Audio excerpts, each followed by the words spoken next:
मुझे ऐसा लगता है जब घर में सादा सिंपल खाना खाने की आदत लग जाती है ना जिन लोगों को, उन लोगों को बाहर का खाना बिल्कुल भी अच्छा नहीं लगता, चाहे वो कितना भी लजीज खाना क्यों ना हो। मेरे साथ बिल्कुल ऐसा ही होता है। मुझे घर का बना हुआ सिंपल वाला खाना बहुत ज़्यादा पसंद है। उसे मैं ज़्यादा अच्छे से और शौक़ से खाती भी हूँ, और जितना मुझे खाना पसंद है उतना ही मुझे बनाना भी पसंद है। तो आज हो रही है लंच की तैयारी, जो कि बहुत सिंपल थाली बनेगी, लेकिन वो बहुत ही ज़्यादा स्वाद वाली होगी। मूंग की दाल ली है मैंने छिलके वाली, और इसे धुल करके सबसे पहले साइड में रख दिया। अब दूसरा डब्बा लेंगे चावल वाला, क्योंकि दाल बनेगी, लंच टाइम पे चावल भी बनेंगे। थोड़े से चावल से ही खाने में एक सेटिस्फेक्शन मिलता है, मतलब आदत है ना चावल की, इसीलिए चावल प्रेमी। तो यहाँ छोटे कुकर में ही लगा इकट्ठे ही ले लिया है मैंने चावल, और चावल को पहले धुल लेंगे। और धुलने के बाद इसी कुकर में ही, क्योंकि मुझे सादा चावल बनाना है, और इसी में चावल धुल जाएगा। चावल साफ़ सुथरे ही हैं, कुछ चुनना बिनना नहीं है। धुलने के बाद इसमें ही साफ़ पानी डाल देंगे, और मैं चुटकी भर नमक डालती हूँ, और इसमें डालती हूँ 1 चम्मच घी। घी डालने से खुशबू भी अच्छी आती है चावल में, प्लस वो एकदम बिखरा बिखरा सा रहता है, नॉन स्टिकी सा रहता है, और नरम भी रहते हैं। अगर थोड़े से भी चावल बच जाते हैं घर में सुबह वाले, रात में अगर कभी हम गरम करना चाहें तो एकदम खिले खिले से रहते हैं। अब ये मैं कुकर में ही डाल के हमेशा रख देती हूँ, क्योंकि दूसरे कटोरी बर्तन में अगर हम चावल धुलेंगे भी तो फिर हमें उसको वापस से इसमें डालना है कुकर में, और सादे बनाने थे। अच्छा, अभी गैस ऑन नहीं किया है, सिर्फ कुकर साइड में रखा है। पहली रसोई लंच टाइम की अभी जो हो रही है, मैं दाल बना रही हूँ सबसे पहले। तो कुकर रखा है मैंने, और इसमें डालेंगे घी। 2-3 चम्मच घी डाल देंगे, जिससे हमें बहुत बेसिक सा तड़का करना है। तो बस जैसे ही घी गर्म हो रहा है, तो तड़के के लिए हम जीरा डालेंगे 1 चम्मच भर के, बारीक कटी हरी मिर्ची, ग्रेट किया हुआ अदरक डाला है, और इसमें थोड़ी सी हींग डाली है। अब रेगुलर से मसाले, हल्दी पाउडर, धनिया पाउडर और मिर्ची पाउडर। फिर ये जो धुली हुई मूंग की दाल है छिलके वाली, ये डाल दी है। इसको अच्छे से मिक्स करते हुए भून लेंगे सूखे मसालों के साथ। और घी में जब ये भुनती है मूंग की दाल, बहुत अच्छी खुशबू आती है। और पता है, एक ये बहुत अच्छी टिप है, अगर आप दाल को पहले इस तरीके से भून लो ना, फिर आप बनाओ, तो दाल में एक बहुत अच्छा सोंधापन भी रहता है। अब हमें इसमें पानी डाल देना है, फिर नमक स्वाद के अनुसार, और यहाँ कुकर बंद। अच्छा, 1 सीटी आ जाएगी, उसके बाद गैस धीमी कर देंगे, और धीमे में भी 2 सीटी आ जाएगी, फिर गैस बंद कर देंगे। यानी टोटल 3 विसिल में ये दाल तैयार हो जाएगी।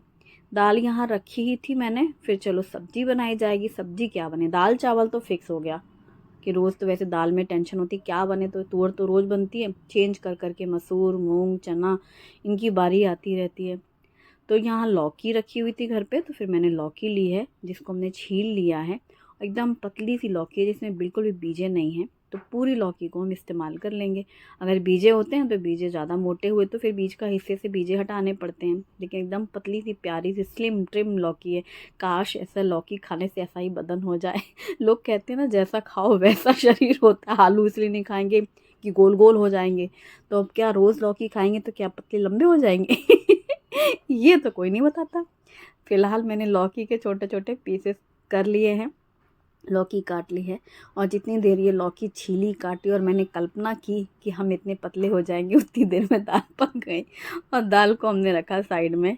अब रखी कढ़ाई, और कढ़ाई में डालेंगे 2-3 चम्मच जितना घी। जैसे ही घी गर्म हो जाएगा, इसमें जीरे का तड़का लगाएंगे, बारीक कटी हरी मिर्ची और पतला पतला कटा हुआ प्याज डाल दिया है। प्याज को हल्का सा फ्राई ही किया है, फिर इसमें हींग भी डाल दिया है, क्योंकि हींग जीरे की खुशबू और टेस्ट बहुत अच्छा लगता है। ये जो सादा खाना बनता है ना, सिंपल वाली थाली।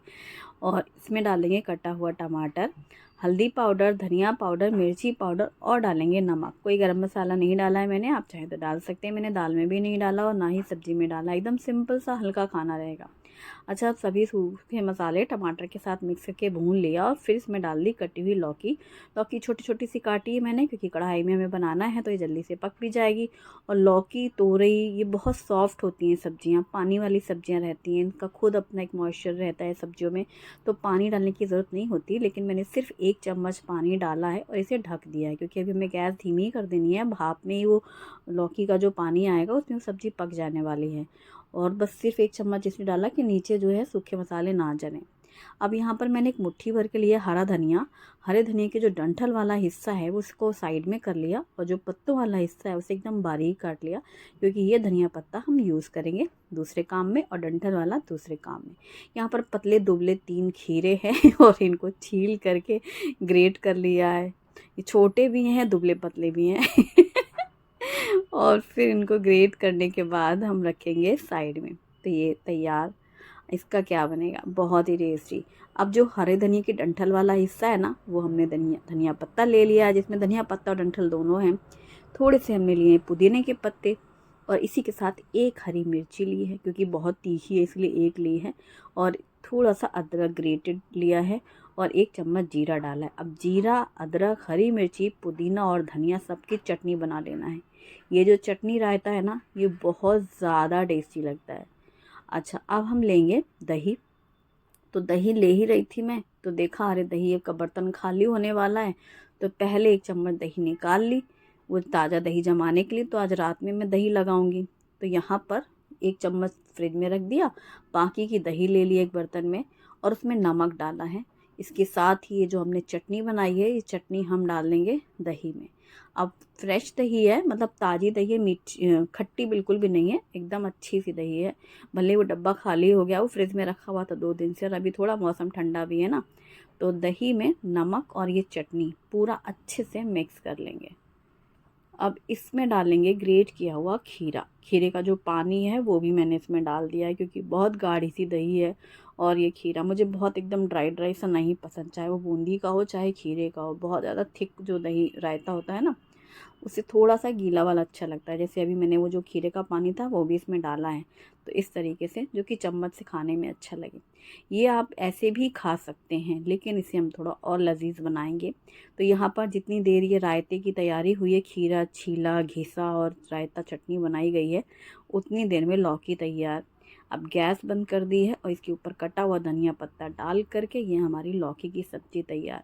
ये एकदम सिंपल सी, बिना प्याज की भी, अगर आप हींग जीरा और हरी मिर्ची से छौंक दो ना, सूखे मसाले डाल के, जैसे मैंने डाला है, प्याज स्किप कर सकते हो, और सिंपल सी बना लो ये सब्ज़ी, तब भी ये बहुत ज़्यादा टेस्टी लगती है। हाथों से चावल के साथ मैश करके ना, ये लौकी की सब्ज़ी और चावल बहुत ज़्यादा टेस्टी लगता है। लेकिन वो लौकी हमारी बांदा वाली होनी चाहिए। वही लौकी हमारी बांदा में ही आती है, वो वाली लौकी जिसकी मैं बात कर रही हूँ। वो आपके ना नदियों वाली सब्जियां रहती हैं, पानी वाली सब्जियां। यहाँ पर ऐसे ड्राई ड्राई सी सब्जियां रहती हैं ना, तो वैसा स्वाद लगता है मुझे, और ना ही मतलब सेम वैसी बनेंगी, लेकिन फिर भी वो चीज़ नहीं आती। इतनी देर से धीमी पक रही थी, पक तो गई वो, लेकिन कहाँ कुछ पानी रहा। हमारी बांदा वाली लौकी होती तो कढ़ैया भरी होती, गीली सब्जी बन जाती रस्से वाली। अभी यहाँ तड़के पैन में तेल गरम किया है सरसों का, इसमें राई और हींग का तड़का लिया, चुटकी भर मिर्ची पाउडर डाला, और इसको डाल दिया हमने रायते में। जीरा हमने कूट के डाला था चटनी में, इसलिए जीरा नहीं डाला है। तड़के के लिए सिर्फ राई हींग और लाल मिर्ची डाली, और इसे मिक्स कर दिया रायते में, और ये रायता तैयार। और हाँ, और खीरा भी वो हरा वाला नहीं मिलता, ये सफ़ेद सफ़ेद वाला रहता है, अलग ही स्वाद है। मतलब है खीरा, लेकिन फिर भी वो वाला खीरा अलग ही लगता है। वो समझ रहे हो ना, वो हरा वाला जो आता है वो कम दिखता ही नहीं है यहाँ, तो फिर सफ़ेद सफ़ेद और मोटी मोटी ककड़ी टाइप की दिखती है, और ये तो चुन चुन के लेना पड़ता है जिसमें बीजे ना हो। तो अब ये रायता भी बन गया है। फिर ये कुकर का स्टीम निकल चुकी थी, खोला, फिर इसमें धनिया पत्ता डाला और मिक्स किया, और फिर इसे हांडी में ट्रांसफ़र कर दिया। यानी कि तैयारी हो चुकी है लंच की। मूंग दाल तड़का, लौकी की सब्ज़ी और खीरे वाला रायता। और अब सीधे झटापट झटापट मतलब झट फटाफट बनेंगी रोटियां झटपट से, मतलब झटपट बोलने वाली थी, वॉइस ओवर में बड़े मसले होते हैं। हम सोच रहे होते हैं हमें ये बोलना है, फिर मुंह से कुछ निकलता है, जैसे मुझे लग रहा है अभी मैं बोलने वाली थी झटपट से या फिर फटाफट से, तो झटापट हो गया और झटापट बन गई रोटियां, और गरम गरम रोटियों के साथ सिंपल सा खाना।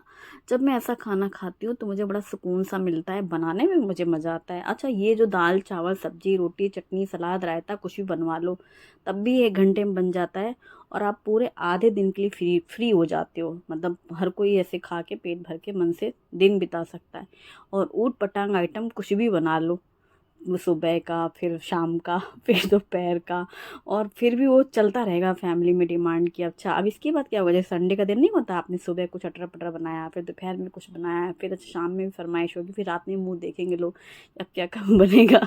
लेकिन ये जो खाना होता है ना, इसमें मतलब बनाने वाले को भी सुकून और खाने वाले को भी सुकून रहता है।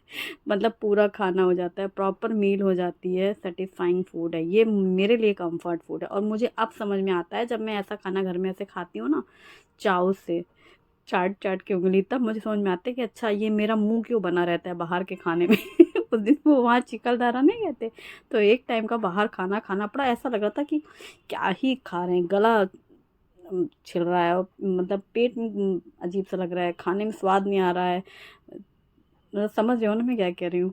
तो बाहर का खाना बिल्कुल भी रास नहीं आता, पता नहीं क्यों लगता है मेरा भी अब बुढ़ापा आ गया है। बस घर की दाल रोटी प्रेम से खाई जाती है मेरे से। बाकी वो बाहर का कोई मसालेदार खाना, सुंदर खाना कुछ भी मुझे अच्छा नहीं लगता। और ये खाना हमारी फैमिली में भी पसंद है, स्पेशली हमारी शुभी शुभी और मेरा टेस्ट बिल्कुल ऐसे ही है। वो ऐसे हॉस्टल से भी आती है ना, तड़पती है मम्मी बस दाल रोटी बनाओ, मम्मी सिर्फ दाल चावल बनाओ, घर का ही वो सा खाना खाना है, कहीं बाहर नहीं जाना है। घबराती है बाहर जाने के नाम से, खाने के नाम से। तो मैं समझ जाती हूँ ये बिल्कुल मेरी ही जैसी इसकी मतलब महसूस कर रही है। ये है Agaro honeycomb tri-ply stainless steel frying pan, और इसमें पानी नमक डाल करके दिसानो पेने पास्ता, जो कि दोनों वेट से बना हुआ है, इसको बॉईल करके साइड में रख लिया है। फिर उसी पैन में तेल गरम करके प्याज डाल के फ्राई किया, फिर अदरक लहसुन हरी मिर्ची का पेस्ट डाला, और इसमें डाली हरी मटर, और इसको ढक करके भून लिया, पका लिया। मटर सॉफ्ट हो गई, फिर इसमें रेगुलर से मसाले हल्दी पाउडर, धनिया पाउडर, मिर्ची पाउडर डाल करके टोमेटो प्यूरी डाला और नमक डाला, सबको एक बार फिर से अच्छे से मिक्स कर दिया। और ये हमारा पास्ता का मसाला तैयार हो गया। इसमें डाल देंगे बॉईल किया हुआ पेने पास्ता, और एक बार फिर से अच्छे से मिक्स कर देंगे, ऊपर से टोमेटो केचप, और इसमें डालेंगे ब्लैक पेपर पाउडर, कटा हुआ धनिया पत्ता, और मिक्स कर देंगे। गर्मा गर्म पेने पास्ता सर्व करें। वीडियो पसंद आए तो लाइक करें। Thanks for watching, bye bye, take care.